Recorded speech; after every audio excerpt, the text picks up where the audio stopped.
Hey, today I'm going to help you reverse engineer your single plane golf swing. Hey, it's Todd Graves. Welcome to the channel today.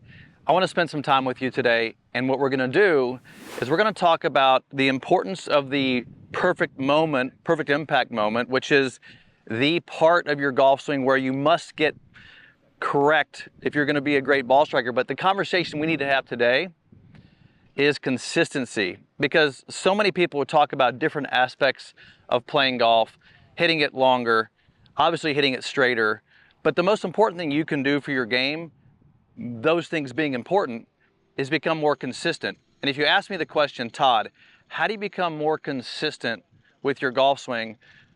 Focusing on the moment of impact is where we have to kind of start, because this is where the ball separates from the club face. Now, I know that you've probably been out there and you've probably hit good golf shots before once in a while.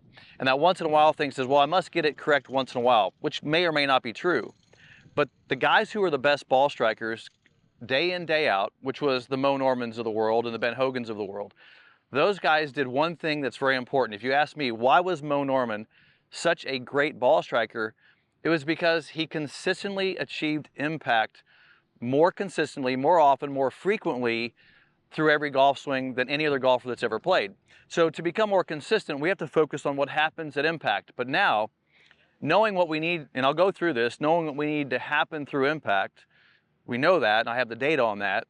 We now can reverse engineer your swing to say, okay, what positions must I go through that can help me get to that perfect moment, which is what I call the blueprint, right? So what is the, and so the question you're going to have to ask throughout this process is, and this is just common sense. Look, nothing I present to you on this channel or when I teach you the swing, nothing I'm presenting to you isn't common sense. This stuff just makes sense.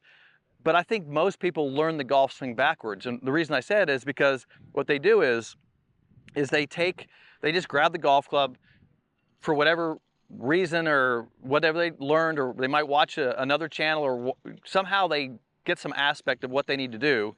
And then they start swinging at the golf ball, and they start trying to manipulate their body positions to get to a consistent impact position. Well, wouldn't it make sense, and this is just, again, common sense, to start at impact and say, okay, where are we trying to go? What produces consistency at impact? And then now let's reverse that out and show you how to get there. So the first thing I want to talk about is just impact. And I'm going to go through the metrics of this. Now, this is what I studied, and just so you get some background on this, if you look at some of the work I've done, it's been to deep dive into the 3D, the body positions, the metrics of the body. What are the perfect metrics of the body? And obviously there's some ranges here, but there's some pretty specific positions the body must achieve to get through impact. But look at something that happens at impact. I want to show you this. If I go to this impact position and I'm gonna hold myself at impact, and I'm just going to turn just slightly with my body and let the club go through. Notice the club can stay square for a period of time. So you notice that if I'm in the correct position, there's a moment of time where that club the face can stay relatively square. Well, that's when the ball is separating from the face. In other words, when this golf ball is separating from the face, that club face, its orientation is square to the target. Well, doesn't it make sense that we want to keep that orientation as much as possible? Now, I'm not saying hold the face off. I'm saying by positioning the body correctly, we can orient the face to stay square longer. That's what I really want to achieve. Now, you can't think about any of this stuff. I had somebody recently ask me the question, say, Todd, the stuff you teach, I can't think about it. I don't want you to think about any of this stuff when you're on the course. This is stuff you must train yourself to do when you're practicing. My goal with you is to teach you the single plane swing so that you build this into your motion. And matter of fact, when I talked to Mo Norman about this, he would always say to me, I can't swing it badly, because it was part of his motion, part of his things he had trained himself. He just knew one way to swing a golf club, and this was it. All right, so let's reverse engineer this. Let me show you impact first. So if I go to impact, I'm going to give you the metrics of the body. And just to back up for a step, here's the metrics of the body. You have bend of the body, you have side bend of the body, and you have rotation of the body. Three main metrics of the body. So I want to look at those three metrics when I get to impact. So here we go. When I'm right here and I'm in a perfect impact position, the metrics you're going to see are about 30 degrees of torso rotation, about 30 degrees of pelvis rotation, plus or minus a few degrees. You have about 30 degrees of side bend, Okay, so this is side bend, but since you're rotated, you have about 30 degrees of this side bend, and then you have a forward bend towards the ball of about 24 degrees. So you'll notice that, and then the pelvis bend, you'll have a bit of pelvis bend, a few degrees of pelvis bend, and about 9 degrees of pelvis side bend. So you're seeing a number of metrics in the body that produce impact. So if I lose a metric, let's just go through this. If I don't have the side bend, that would be over the top. So if I came here and I came over the top, you'll notice that the body is out of its side bend. If I under rotated, the club would hit back here. So under rotation would hit back here. So you notice I need every one of these metrics to produce that moment where the ball can separate and have a moment of squareness through the ball. So these metrics are pretty important. Now, the question I have that you should have, not just I have, the question you should have is, okay, Todd, you have this perfect impact position, which if you look at my book that I wrote in 2015, the book talks a chapter about perfect impact. This is the reason for consistency, is how to achieve this impact position. And so what we want to do is we want to reduce as much variability as we can. So in other words, how do I get to that perfect impact, the metrics I just showed you, with the least amount of rotation, the least amount of hand rotation, the least amount of body movement, and the most efficient way to get to that moment of impact? Common sense, right? Everything I would teach you, and everything my company teaches you when you come to our schools, everything that we work on with you, is to teach you the positions of the body. I'm going to reverse engineer this for you to get to that perfect moment, and then how do we get through it and into the finish position? What happens is, it becomes pretty simple from here, because you'll notice that there's a plane of the club at impact. Notice the plane of the club at impact. So I'm going to set the club on that plane to start with. So in other words, I'm not starting here and impacting here. Now, because of the club's plane, I now have a body position relative to that plane. Notice my hands are not behind the ball. I'm lining the club up with the lead arm.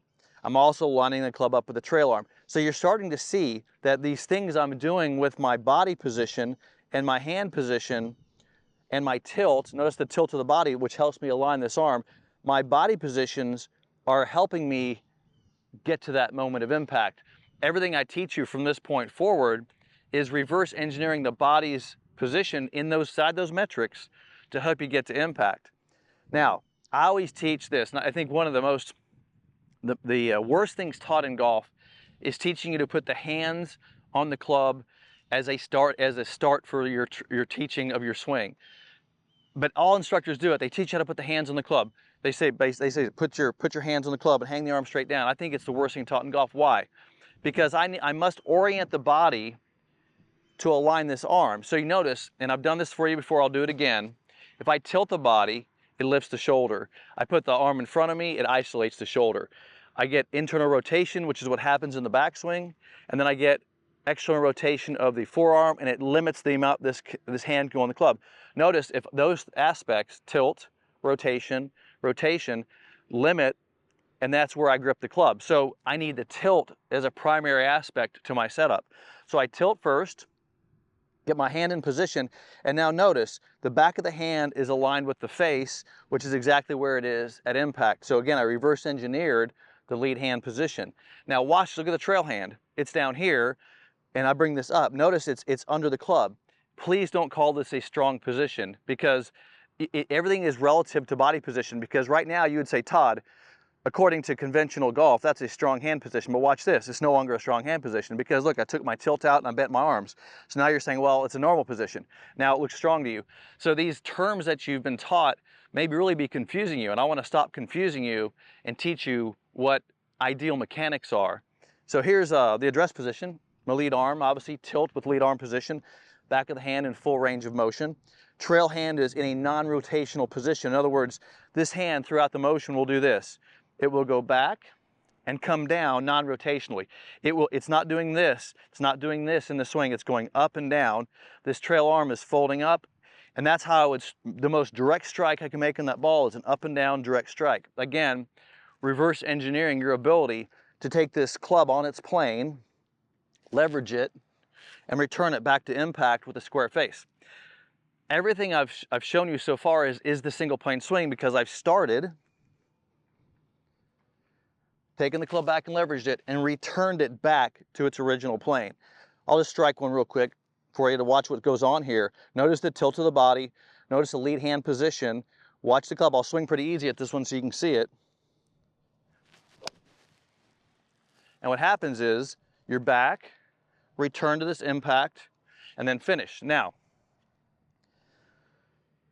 the question that I want you to be asking right now is, what positions can the body move into to make that moment of impact the most consistent possible? And I'm a firm believer that you need to build consistency before speed. I think there's a lot of concept out there where people say swing as hard as you can for a while until you figure it out. Well, people don't practice enough to figure it out. That might be great for guys who are going to practice and play every day, young guys out there playing, but if you're a guy that's my age, in the mid-50s, and you want to really get better, going out there and swinging harder until you get better is not the answer for you. What you need to be focusing on is, and ask the question I just asked is, Todd, hey, listen, teach me the positions of the swing that can help me get to that moment of impact more consistently. And then when I learn that, I'll start adding some speed to it, because you become what we call more efficient in your motion. And efficiency is what you want, because now you add speed to consistency, which is just, again, common sense. So here we go. Here are the positions. I'm going to go through them. And just to let you know, I'm not going to teach you every position here, but if you want to learn more about this, I have pocket guides available. I have plenty of instruction online, and we'll put it in the description below. Every bit of this swing I can teach you, whether it's online, in the pocket guides, or through all the training aids that I have available. Okay, here we go. Positions of the swing, reverse engineering the golf swing from the impact position.